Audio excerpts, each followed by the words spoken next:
टेढ़ीमेंट्री YouTube channel पर एक बार फिर से आप सभी का हार्दिक स्वागत है।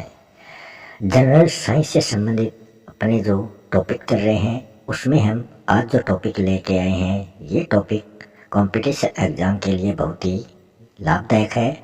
इस टॉपिक को हम बहुत ही आसान तरीके से समझने वाले हैं, वो भी चित्रों सहित। अगर आपको वीडियो अच्छा लगे तो चैनल को सब्सक्राइब कर लेना और वीडियो को लाइक और शेयर करना ना भूलें। तो शुरू करते हैं आज का अपना वीडियो। सबसे पहले पॉइंट की हम बात करें तो इसमें दिया गया है कि किसी स्थान परिवेश जिसमें पौधे जीव जंतु वो सब रहते हैं वो उनका आवास कहलाता है। कि जो भी जीव जंतु पेड़ पौधे जहाँ पर रहते हैं वही उनका आवास मतलब उनका घर कहलाता है। ये दो प्रकार के होते हैं, कोई तो स्थलीय आवास वाले होते हैं, कोई जलीय आवास वाले होते हैं। स्थलीय आवास जिसका धरती पर आवास हो वो स्थलीय आवास, और जो जल में रहते हैं तो उनका जलीय आवास माना जाता है। अब आप बता सकते हैं कि जल में कौन कौन से जीव जंतु या पेड़ पौधे होते हैं जो जलीय आवास में आते हैं और कौन से स्थलीय आवास में आते हैं। फिर हम अगले महत्वपूर्ण बिंदु की बात करें तो उसमें दिया गया है ऊँट। ऊँट के जो पैर होते हैं वो आपने देखा होगा बहुत लंबे होते हैं, जो क्या काम आते हैं, उसके शरीर को रेत की मतलब जो मिट्टी होती है रेगिस्तान की वो बहुत जल्दी गर्म होती है, तो उस रेत की गर्मी से दूर रखते हैं। इसी कारण ऊँट का शरीर अधिक ऊंचा होता है, पैर लंबे होते हैं उसके। इसमें मूत्र उत्सर्जन की मात्रा ऊँट में बहुत कम होती है एवं उसका जो मल है ऊँट का वो शुष्क होता है। पसीना भी ऊँट के बहुत ही कम आता है, जिस कारण बगैर पानी पिए भी वो कई दिनों तक रह सकता है। अब आप बता सकते हैं कि रेगिस्तान का जहाज किसे कहा जाता है, तो वो कौन है, ऊँट है। अगले बिंदु की हम बात करें, मछली का जो शरीर है वो चिकने सल्कों से ढका होता है, इसके जो गिल होते हैं, जो कलम होते हैं मतलब गिलफड़े, वो जल में श्वास लेने हेतु सहायक होते हैं। अब हम इसके चित्र देख लेते हैं। इस चित्र में आपको ये जो दिखाई दे रहा है ये क्या है, ऊँट है। ये इसके पैर बहुत लंबे होते हैं जो इसको गर्मी से दूर इसके शरीर को रखते हैं, तो ये रेगिस्तान का जहाज है। अगले बिंदु की हम बात करें तो इसमें दिया गया है पौधे और जीवों के विशिष्ट लक्षण एवं स्वभाव जो उन्हें एक आवास विशेष में रहने के अनुकूल बनाते हैं, उन्हें अनुकूलन कहा जाता है। वो क्या कहलाते हैं, अनुकूलन कहलाते हैं। अगले बिंदु की हम बात करें कि पौधे जंतु सूक्ष्म जीव संयुक्त रूप से जैव घटक बनाते हैं, तो वो जैव घटक का निर्माण करते हैं। अगले बिंदु की हम बात करें, मरुस्थलीय जो पौधे होते हैं वो वाष्पोत्सर्जन द्वारा जल की बहुत कम मात्रा निष्कासित करते हैं। इन पौधों की जो पत्तियां होती हैं वो बहुत ही छोटी होती हैं। मरुस्थलीय पौधे भी अभी हम आपको चित्र के माध्यम से दिखाने वाले हैं, और जो पर्वतीय पौधे होते हैं वो भी हम आपको चित्र के माध्यम से दिखाएंगे।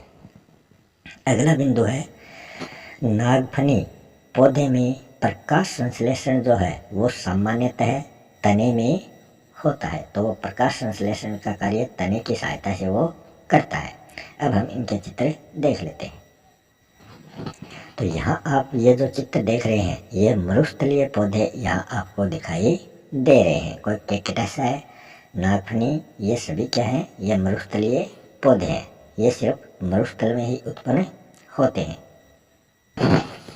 यहाँ जो आपको शंकुआकार पौधे दिखाई दे रहे हैं ये कौन से पौधे हैं, ये पर्वतीय पौधे हैं जो पर्वतों पर पाए जाते हैं, और इन पौधों की जो पत्तियाँ होती हैं वो बहुत ही छोटी और सुई की तरह नोकदार होती हैं, क्योंकि यहाँ पर क्या होती है, हिमपात होती है, हिम के रूप में वर्षा होती है ताकि वो पत्तियों से नीचे ढलकर नीचे गिर जाए। अब हम अगले बिंदु की बात करें पर्वतीय पौधे जो हैं वो शंक्वाकार होते हैं, जो हमने अभी चित्र में देखे हैं। शंकु के आकार के, मतलब इस आकार के वो ऊपर से नोकदार होते हैं। इनकी जो शाखाएं हैं वो तिरछी एवं पत्तियां जो हैं वो सुई की तरह होती हैं, ताकि हिम सरलता से नीचे गिर सके। अगला बिंदु है पर्वतीय क्षेत्र के जंतुओं, जैसे कि याक। याक के शरीर पर लंबे लंबे बाल होते हैं जो उसको ठंड से बचाते हैं। पहाड़ी जो तेंदुआ होता है उसके शरीर पर फर होते हैं जो उसको सर्दी से बचाते हैं। और जो पर्वतीय क्षेत्र की बकरी होती है उसके खुर जो होते हैं वो ढालदार चट्टानों पर चलने के अनुकूल निर्मित होते हैं। इसका भी हम चित्र देखेंगे। फिर आगे है डॉल्फिन एवं व्हेल। व्हेल जो मछली होती है, ऐसे जीवों के जो गिल या जो गिलफड़े होते हैं उसमें वो नहीं पाए जाते। तो डॉल्फिन और व्हेल जो मछली है उसमें ये गलफड़े नहीं होते। वे सिर पर स्थित जो नासाद्वार होते हैं अथवा जो वातछिद्रों द्वारा श्वास लेते हैं, ये समय समय पर जल से बाहर आकर श्वसन जो छिद्र हैं उनसे जल बाहर निकालकर श्वास द्वारा स्वच्छ वायु भरकर वापस पानी के अंदर चले जाते हैं। तो आपने टीवी में कभी अगर देखा हो तो वो ये मछलियाँ क्या करती हैं, थोड़ी देर के लिए ऊपर उछलती हैं, पानी से बाहर आती हैं और फिर वो अपनी नाक से पानी को बाहर निकालती हैं और जो स्वच्छ वायु है वो सांस लेकर अपने अंदर लेती हैं और वापस वो पानी में चली जाती हैं। अगले बिंदु की बात करें तो इसमें है मेंढक जो है वो जलचर और थलचर दोनों जगह पर वो रह सकता है।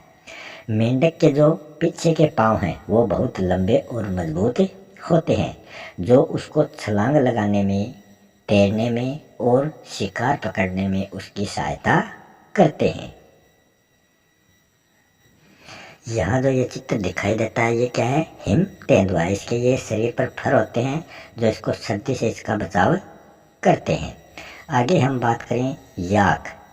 याक के शरीर पर क्या होते हैं, लंबे लंबे बाल होते हैं जो उसको सर्दी से सुरक्षा प्रदान करते हैं। ये जो आप चित्र देख रहे हैं ये किसका है, वाई के याक का ये चित्र है। अगले बिंदु की हम बात करें तो इसमें है चट्टान, मिट्टी, वायु, जल, प्रकाश एवं ताप। ये क्या करते हैं, ये हमारे परिवेश के अजैव घटक कहलाते हैं। पहले हमने जैव घटक पढ़ा था, अब ये क्या है, अजैव घटक कहलाते हैं। मतलब जो श्वसन क्रिया नहीं करते वो अजैव घटक कहलाते हैं। फिर हम आगे बात करें सजीवों की विशेषताएं। जो सजीव होते हैं, जो श्वसन क्रिया करते हैं वो सजीव कहलाते हैं। जो गति कर सकते हैं उनकी क्या क्या विशेषताएं हैं वो हम देखने वाले हैं। सबसे पहला है फूड, भोजन। पौधे जो हैं वो प्रकाश संश्लेषण के द्वारा भोजन प्रदान करते हैं और कुछ जीव जंतु जो हैं वो पौधों और कुछ जीव जंतु छोटे जीव जंतुओं को खाकर भोजन की प्राप्ति करते हैं।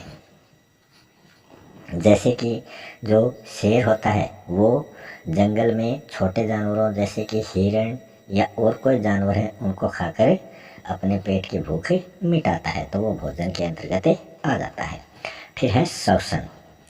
कुछ प्राणी जो है वो ऑक्सीजन का प्रयोग करके कार्बन डाइऑक्साइड जो गैस है उसका निष्कासन करते हैं। आपने केंचुआ देखा होगा, केंचुआ जो है वो त्वचा के द्वारा श्वसन करता है और मछली जो है वो गिलफड़ों के द्वारा श्वसन करती है, सांस लेती है। प्रकाश की उपस्थिति में पौधे जो है वो कार्बन डाइऑक्साइड का उपयोग करके ऑक्सीजन को छोड़ते हैं। फिर है उत्सर्जन। शरीर से अपशिष्ट जो पदार्थ होते हैं उनको निकालने की जो विधि है वो उत्सर्जन कहलाती है। पौधे भी स्राव के रूप में क्या करते हैं, उत्सर्जन करते हैं। यहाँ आप एक हिरण देख रहे हैं, ये अपना भोजन किससे प्राप्त कर रहा है, पेड़ पौधों से प्राप्त कर रहा है। और जो शेर है वो किससे भोजन प्राप्त करेगा, वो इस हिरण को अपना शिकार बनाकर भोजन प्राप्त करेगा। ये यहाँ ऊपर आपको शेर का चित्र दिखाई दे रहा है। ये जो लायन है ये क्या है, जंगल का राजा है। तो ये जो जीव जंतु होते हैं, शाकाहारी होते हैं या कुछ मांसाहारी जो जीव जंतु होते हैं, ये उसका शिकार कर कर अपनी भूख मिटाता है। अगला जो बिंदु है वो है उद्दीपन के प्रति अनुक्रिया। बाह्य वातावरण में होने वाले परिवर्तनों को उद्दीपन कहते हैं। जैसे कि तेज प्रकाश आने से हमारी आंखें बंद हो जाती हैं, किसी भी प्रिय व्यंजन या भोजन से हमारी जीभ जो है वो लपलपाने लगती है, या फिर शरीर में कहीं अगर कांटा चुभ जाए तो पीड़ा की अनुभूति होती है। वो सभी क्या है, उद्दीपन के प्रति अनुक्रिया के ये उदाहरण है। आपने देखा होगा छुई मुई मतलब गुल मेहंदी का जो पौधा होता है, उसकी पत्तियों को अगर हम हाथों से छूते हैं तो वो क्या करता है, वो मुरझा जाता है। अब हम इसका चित्र भी देख लेते हैं उद्दीपन के प्रति अनुक्रिया का। इस चित्र में आप देखोगे कि ये जो है ये घर के अंदर, मकान के अंदर ये पौधा लगा हुआ है और इस खिड़की से सूर्य का प्रकाश इस पौधे पर पड़ता है। तो आप क्या देखोगे, ये किस साइड में अनुक्रिया कर रहा है ये पौधा, ये सूर्य के प्रकाश की ओर क्या होता है, झुक जाता है, उसी की तरफ ये बढ़ता जाता है। तो यहाँ आप पौधे देख रहे हैं, ये सभी किस साइड में बढ़ रहे हैं, सूर्य के प्रकाश की ओर बढ़ रहे हैं, ना कि इस साइड या इस साइड। तो यही क्या होता है, उद्दीपन के प्रति अनुक्रिया होता है। अगले बिंदु की हम बात करें तो उसमें है प्रजनन। कुछ जंतु जो हैं वो अंडों से एवं कुछ जीव जंतु शिशु के माध्यम से प्रजनन करते हैं। तो कुछ पौधे जो हैं वो बीजों के माध्यम से और कुछ पौधे कलिका के माध्यम से अंकुरित होते हैं। तो ये प्रजनन कहलाता है। तो देखते हैं हम इसका चित्र। इस चित्र में हम देखें कि कुछ जो जीव होते हैं वो अंडों के माध्यम से प्रजनन करते हैं। सबसे पहले इस पक्षी ने अंडा दिया और इस अंडे में बाद में क्या निकलते हैं, चूजे निकलते हैं। तो ये क्या है, प्रजनन है। और कुछ जो जीव होते हैं वो अंडे नहीं देते, वो सीधे ही बच्चे उत्पन्न करते हैं। तो ये क्या है, सीधे बच्चे उत्पन्न करने वाला प्रजनन है। जिस तरह यहाँ आप देखोगे ये कुतिया है और ये इसके बच्चे हैं, और ये बिल्ली है, ये इसके बच्चे हैं, ये गाय है, ये इसका बछड़ा है। तो ये प्रजनन है। यहाँ हम जिस प्रजनन की बात कर रहे हैं वो बीज के माध्यम से प्रजनन दिखाया गया है। सबसे पहले बीज है, धीरे धीरे उसमें से जड़ें निकलने शुरू होती हैं और धीरे धीरे बाद में वो क्या, पौधा बन जाता है। तो ये बीज द्वारा पौधे का प्रजनन दिखाया गया है। यहाँ पर जो हम प्रजनन देखने वाले हैं वो कलिका के माध्यम से प्रजनन है। मतलब जो आलू है उसकी हम एक कलिका को मिट्टी में डुबोते हैं या मिट्टी में दबाते हैं, उसके बाद में उसमें पौधा अंकुरित हो जाता है। ये आलू है, इसके जगह जगह ये छोटी छोटी कलिकाएं निकली हुई हैं। इनको हम मिट्टी में काट काट के दबाएंगे तो साइड से इसकी जड़ें निकलने शुरू हो जाती हैं और ऊपर इसका पौधा निकलना शुरू हो जाता है। और इसके जो सभी जो आलू हैं वो सिर्फ मिट्टी में मतलब नीचे ही उत्पन्न होते हैं, ऊपर एक भी आलू इसमें दिखाई नहीं देता, ऊपर आलू नहीं लगते। तो ये कलिका के माध्यम से प्रजनन दिखाया गया है। अगली जो विशेषता है वो है वृद्धि। प्राणी व जंतुओं के जो बच्चे हैं वो वृद्धि करके क्या बन जाते हैं, वयस्क बन जाते हैं। देख लेते हैं हम इसका चित्र। यहाँ हम देखते हैं कि मुर्गी जो होती है वो अंडा देती है, अंडे से चूजा निकलता है, फिर चूजा धीरे धीरे वृद्धि करके बड़ा चूजा बनता है और धीरे धीरे वृद्धि करके वो फिर मुर्गा या मुर्गी बन जाता है, वयस्क बन जाता है। तो ये इसकी क्या हो गई, वृद्धि हो गई। उसी प्रकार हम इंसानों में देखें, इंसानों की बात करें तो सबसे पहले बच्चा बहुत छोटा होता है, धीरे धीरे वो थोड़ा बैठना सीखता है और उसके बाद में वो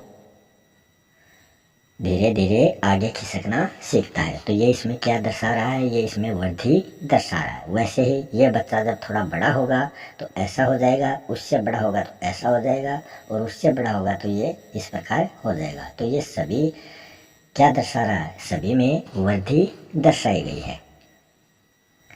फिर हम सजीव की अगली विशेषता की बात करें, वो क्या है, गति है।